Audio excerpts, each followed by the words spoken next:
Welcome to Video 9, Cause and Effect, the skill that explains history. Every history question that asks you why something happened or what happened as a result is asking you to use the cause and effect skill. If you have ever known the facts of what happened in Singapore's history but struggled to explain why, or if you have listed causes without showing what they led to, this video will give you a clear method to fix that. By the end of this video, you will have the name, explain, link pattern, a cause-effect chain, a sentence starter sheet, and a model paragraph. Everything you need to answer explanation questions confidently. Let's begin. This video is for any Singapore Secondary 1 history student who knows what happened in the topics they have studied, but is not sure how to explain why those things happened or what changed as a result. If you find yourself listing facts without explaining them, or writing effects without the reasons behind them, or losing marks on questions that ask you to explain or describe the causes of something, this video is exactly what you need. By the end, you will be able to define cause and effect clearly, tell apart long-term causes from short-term causes, identify different types of effects, use the name, explain, link pattern to write a complete cause answer, build and explain a cause-effect chain, write a full explanation paragraph with both causes and effects, and spot and correct the most common mistakes students make on these questions. Let's get into it. Here is what we will cover.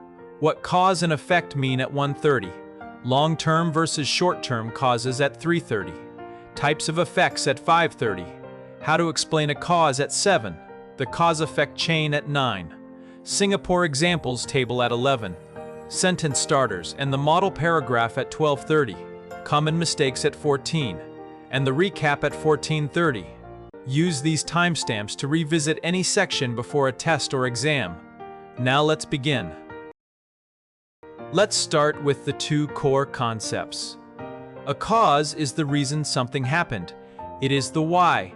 It explains what made an event occur, what conditions, decisions, pressures, or circumstances produced it. An effect is the result or outcome. It is what changed. It explains what happened because of the event, what was different afterwards that was not different before. The simplest way to represent this is cause, arrow, event, arrow, effect. Something caused the event. The event produced effects. Let me give you a Singapore example to make this concrete.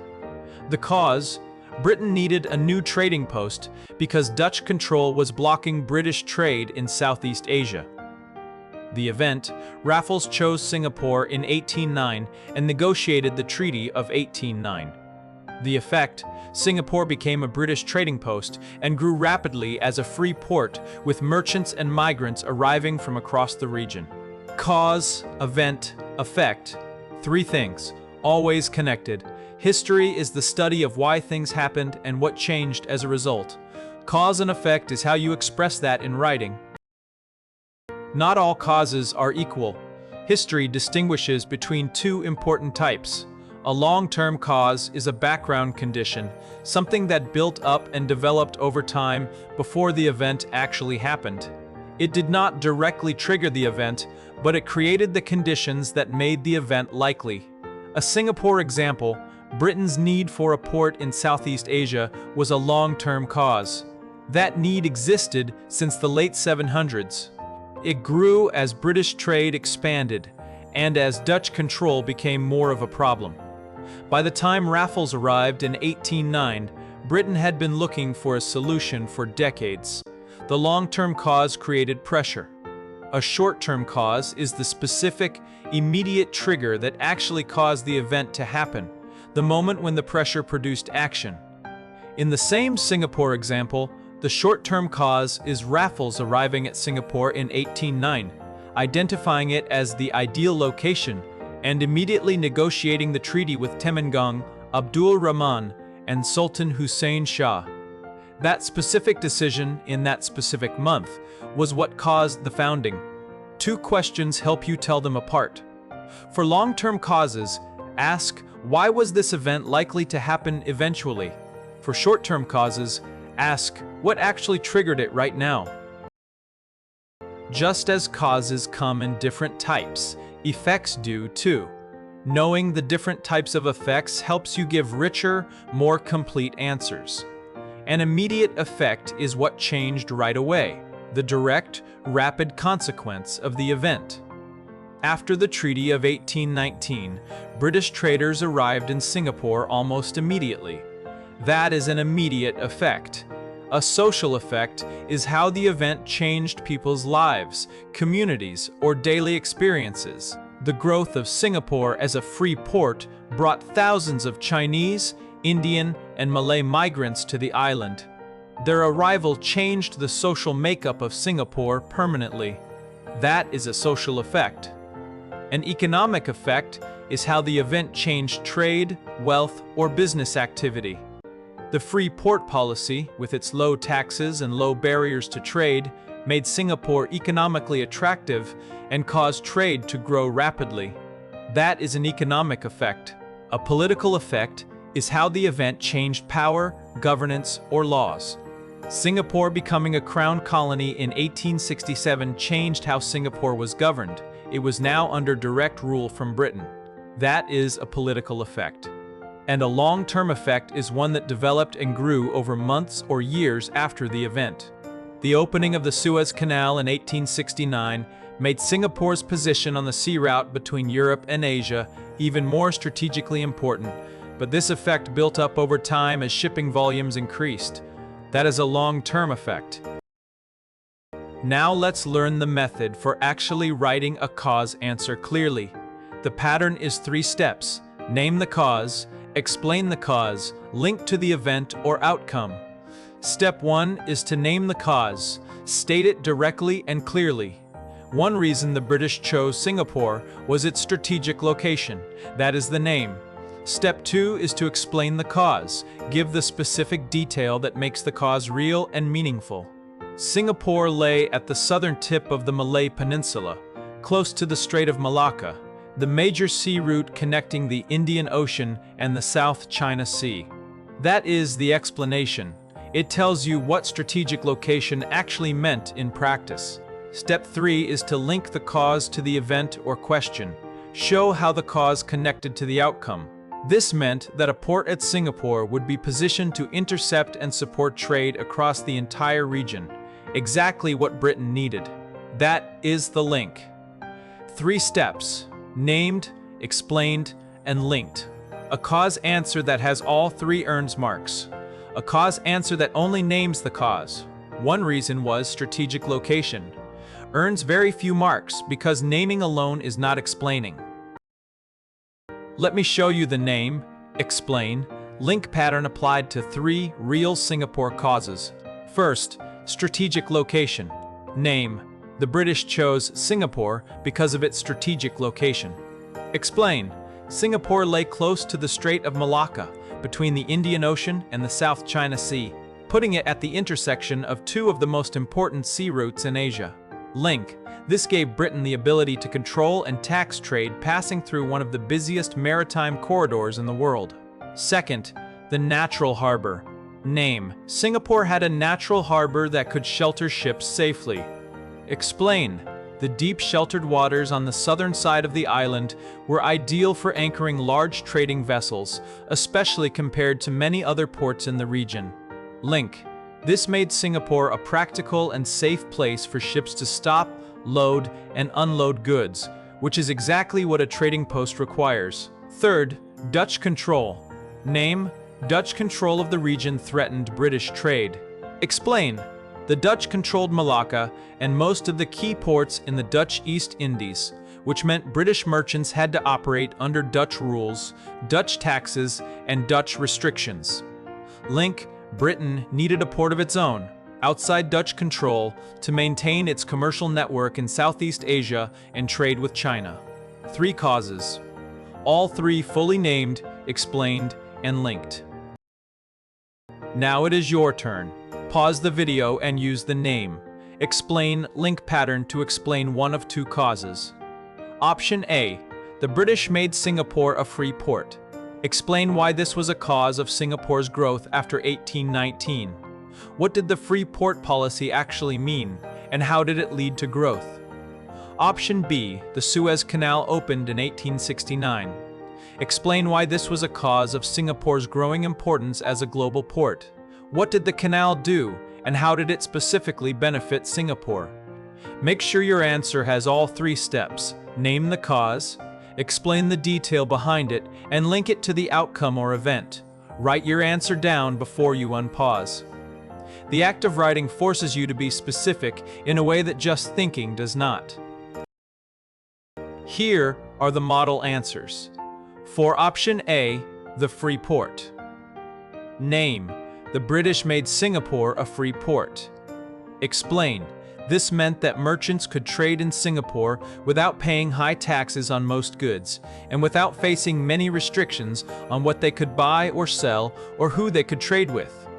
Link: as a result, traders from China, India, the Malay Archipelago, and Europe were attracted to Singapore because it was cheaper and easier to do business there than at any other port in the region. And this caused the port to grow rapidly after 1819. For option B, the Suez Canal. Name: the Suez Canal opened in 1869. Explain: the canal created a new direct shipping route connecting the Mediterranean Sea to the Red Sea, which dramatically shortened the sea journey between Europe and Asia by several weeks and thousands of miles compared to the old route around the Cape of Good Hope. Link: since Singapore was already positioned on the sea route between India and China, the canal brought an enormous increase in the volume of ships traveling between Europe and Asia through Singapore's waters, making it an even more important and busy stopping point than it had already been. Now let's look at the relationship between direct and wider effects, because understanding this is what allows you to build cause-effect chains rather than just single cause-effect pairs. A direct effect is the immediate, specific result of an event. What changed right away, directly because of that one thing. A wider effect is what happened next, as a consequence of the direct effect. It is a further result that grew out of the first change. Let me show you this with the Treaty of 1819. The event is the Treaty of 1819 being signed. The direct effect is that British presence in Singapore was formally established and legally recognized. Before the treaty, Britain's presence was informal. After it, it was official. Now the wider effects begin. Because British presence was formal, the free port policy could begin. Because the free port policy began, trade barriers were removed. Because trade barriers were removed, merchants from across the region were attracted. Because merchants came, migrants followed: workers, traders, artisans, and their families. Because migrants came, the population grew. Because the population grew, Singapore expanded from a small settlement into a major port city. One event, one direct effect, multiple wider effects, each one growing from the previous effect before it. This is what a cause-effect chain looks like. The cause-effect chain is one of the most powerful tools in historical thinking because it shows history as a sequence of connected events rather than a list of isolated facts. In a chain, every effect becomes the cause of the next thing that happens. Let me give you the full chain for Singapore's founding. Step 1. British trade competition with the Dutch. The Dutch controlled key ports and routes, which put pressure on Britain's commercial network. Step 2. Britain searched for a new trading post in Southeast Asia. The pressure from Dutch control caused Britain to actively seek a solution, a port that was strategically positioned but outside Dutch territory. Step 3. Raffles chose Singapore in 1819. His specific selection and negotiation caused the founding. Step 4. The Treaty of 1819 was signed with the local Malay rulers, Temenggung, Abdul Rahman, and Sultan Hussein Shah. The treaty caused British presence to be formalized. Step 5. The free port policy began. The British removed trade barriers to attract commerce. Step 6. Merchants and migrants arrived rapidly. The free port attracted people from across the region. Step 7. Singapore grew into a major port city. The arrival of people and trade caused rapid urban and economic development. 7 steps. Each step both an effect of what came before and a cause of what came next. Your turn again. Pause the video. Your cause-effect chain worksheet has 5 events from the founding chain. British wanted to protect trade, Singapore was chosen, the Treaty of 1819 was signed, the free port policy began, and Singapore grew rapidly. Your first task is to put them in the correct order from first to last. Your second task is to write one linking sentence for each step, explaining how that step caused the next one. To help you, here is an example for step 1. The British wanted to protect trade because Dutch control was threatening their commercial network in Southeast Asia, and this pressure led them to actively search for a new trading post that was outside Dutch control. Write your chain before you unpause. Then check your order and your linking sentences against the model answers. Here are the model answers for the chain. Step 1. The British wanted to protect trade. This is the starting condition. Dutch control was threatening British commercial routes and creating pressure for Britain to find an alternative. Step 2. Singapore was chosen. Raffles identified Singapore as the ideal location because of its strategic position, natural harbor, and freshwater supply. These features caused it to be selected over other candidates. Step 3. The Treaty of 1899 was signed. The treaty gave Britain the legal permission it needed to establish a formal trading post, which meant British presence was now official and protected. Step 4. The free port policy began. Because Singapore was formally established, the British could implement their policy of low trade barriers and no taxes on most goods, and this policy caused merchants to come. Step 5. Singapore grew rapidly. Because merchants came, migrants followed, infrastructure was built, trade expanded, and Singapore developed from a small settlement into a major regional port within just a few decades. 5 steps, 5 causes, 5 effects, each one flowing logically from the step before. Let me now give you the full cause-effect table so you can see all 5 key Singapore events with their causes and effects side by side. The British chose Singapore. Causes include Dutch control of regional ports, Singapore's strategic location near the Strait of Malacca, the natural harbor, and the fresh water supply. Effects include the Treaty of 1819, the establishment of a formal trading post, and the beginning of rapid growth. The Treaty of 1819. Causes include negotiation with Temenggung, Abdul Rahman, and Sultan Hussein Shah, and Britain's need for legal permission to establish a settlement. Effects include formalized British presence and the beginning of the free port policy. Growth as a free port. Causes include low trade barriers and tax-free trade on most goods. Effects include merchants arriving from across the region, migrants coming for economic opportunity, and the rapid growth of population and trade. The Suez Canal in 1869. The cause was that the canal created a much shorter sea route between Europe and Asia. The effect was that Singapore became even more important as a stopping point for the dramatically increased volume of shipping. And the Great Depression. The cause was the global economic downturn of 1929. The effects were that trade fell sharply, the prices of rubber and tin dropped, unemployment rose, and Singapore's deep dependence on world trade was exposed as a vulnerability. Download the cause-effect table from the description and fill in your own answers before checking against this model. Now let's look at the 7 sentence starters you should use in your cause-effect writing. For causes, use "this happened because," followed by the cause and explanation. One reason was, followed by the cause named and explained. Or a long-term cause was, followed by the background condition with explanation. For effects, use as a result, followed by what changed. This led to, followed by the specific consequence. Or the effect was, followed by what happened next. And for chains, where one effect becomes the next cause, use "this caused further," then fill in the next development, followed by which then and the step after that. These starters work because they force you to write connected sentences rather than isolated facts. They also signal clearly to the examiner what you are doing, labeling causes as causes and effects as effects. Use the connectives, because, therefore, as a result, this led to, which caused, consequently, this meant, due to, in turn, liberally throughout your paragraph. Every time you are tempted to write two facts in two separate sentences, ask yourself, is there a connective that should link these? Almost always, the answer is yes. Now let me show you the model paragraph. The question is, explain why Singapore grew after 1819. The paragraph reads, Singapore grew after 1819 because the British made it a free port. This meant that trade faced low barriers and almost no taxes, so merchants and traders came from many places, from China, India, the Malay archipelago, and Europe.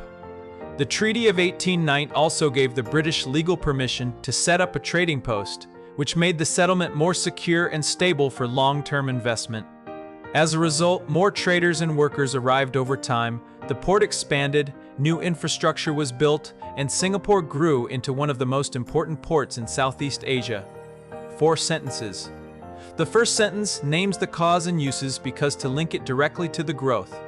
The second sentence explains what the free port meant in practice, low barriers and low taxes, and connects that to who came. The third sentence adds a second cause.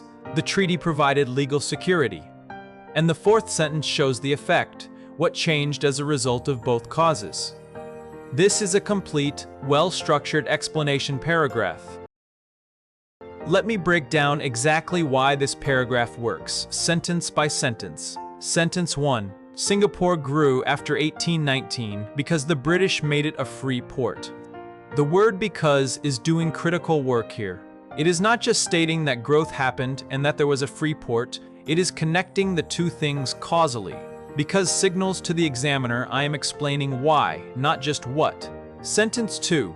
This meant that trade faced low barriers and almost no taxes. The phrase "this meant" is an explanation bridge. It unpacks what the cause actually implied in practice. It does not just name the free port, it explains what the free port meant for merchants and traders. Sentence 3. The Treaty of 1819 also gave the British legal permission. The word also adds a second cause without breaking the flow. This shows the examiner that you understand the event had more than one cause, which is historically accurate and earns more credit. Sentence 4. As a result, more traders and workers arrived. As a result is the clearest possible signal that you are now stating in effect. It connects directly back to everything in the previous 3 sentences and shows what changed. 4 sentences. Cause named, cause explained, second cause, effect. Use this pattern for every explain why paragraph you write. Now let's make sure you know the 4 most common mistakes so you can avoid them in every answer. Mistake 1 is giving only causes without any effect. You explain why something happened very thoroughly, but you never show what actually changed as a result. The examiner asks for both why and what happened next, so only giving why earns partial marks at best. The fix is to always add an as a result, or this led to sentence at the end of your cause explanation. Mistake 2 is the opposite, giving only an effect without explaining the reason. You state that Singapore grew rapidly, but you never explain why. The examiner already knows it grew. They want to know the reason. The fix is to always start with a because, or at least one reason was, before you describe what happened. Mistake 3 is writing in the wrong order, putting effects before causes. This confuses the logical flow and makes your argument harder to follow. Causes must come before the effects they produced. Always structure your answer, cause, explain the cause, then effect. Mistake 4 is writing 2 facts with no connective linking them. Singapore was a free port, merchants came. Both true, but with no connective between them, there is no causal relationship shown. The fix is always to use because, as a result, this led to, or which caused to connect them. Let me show you the difference between a weak cause-effect answer and a strong one using the same topic, the Great Depression. The weak answer reads, "The Great Depression affected Singapore. Trade fell and there were problems. Singapore was also affected by the world." This has 4 problems. There is no cause explained. We are told the Great Depression happened, but not why that affected Singapore specifically. There is no specific effect described. Problems is too vague to earn marks. There are no connectives linking anything. And the whole answer is too vague to tell the examiner anything they did not already know. Now the strong answer. The Great Depression caused trade to fall in Singapore because it was a global economic crisis that reduced demand for goods worldwide. As a result, the prices of rubber and tin, Singapore's main exports, dropped sharply. This led to unemployment, poverty, and hardship for many workers and traders in the colony, showing how Singapore's dependence on world trade made it vulnerable to global events. Same topic, completely different quality. The cause is explained. Global demand fell. The effect is specific. Rubber and tin prices dropped. Then unemployment and poverty followed. And the final clause adds significance. This revealed Singapore's vulnerability to external economic forces. That is the kind of answer that earns full marks. Let's close with a complete recap. Cause means the reason something happened. The why. Effect means the result or outcome. What changed? Long-term causes are background conditions that built up over time and created the conditions for an event. Short-term causes are the specific, immediate triggers that directly produced the event. Effects can be immediate, social, economic, political, or long-term. Strong answers identify more than one type. The name, explain, linked pattern has 3 steps. Name the cause clearly, explain the detail that makes it real, and link it to the event or outcome. A cause-effect chain shows how effects become causes of later events. History, as a sequence of connected decisions and outcomes, not isolated facts. The 7-sentence starters. This happened because, one reason was, a long-term cause was, as a result, this led to, the effect was, this caused further. Help you write clearly linked explanations. And the 4 mistakes to avoid are, causes only with no effect, effect only with no reason, wrong order, and no connectives. Cause and effect equals why it happened, plus what changed as a result. Use this in every explanation question from now on. Before you go, here is what to do next. Fill in your cause-effect table for all 5 Singapore events. British chose Singapore, Treaty of 1809, growth as a free port, Suez Canal, and Great Depression. Complete the cause-effect chain worksheet with all 5 steps in order and a linking sentence for each. Write your own explanation paragraph on why Singapore grew after 1819, using the model as a guide. And check your work against the answer sheet. All of these resources, the cause-effect table, the chain worksheet, the sentence starter sheet, the practice paragraph with model answer, and the answer sheet are linked in the description. If this video helped you understand cause and effect, please like it so more Sec 1 students can find it. Subscribe for weekly Sec 1 history videos. And leave a comment telling me which history event you find the hardest to explain the causes of. I will see you in video 10. No voiceover. YouTube end screen with soft background music at 10 to 15% volume. End screen displays links to video 8, comparison skill, and video 10 with a subscribe button.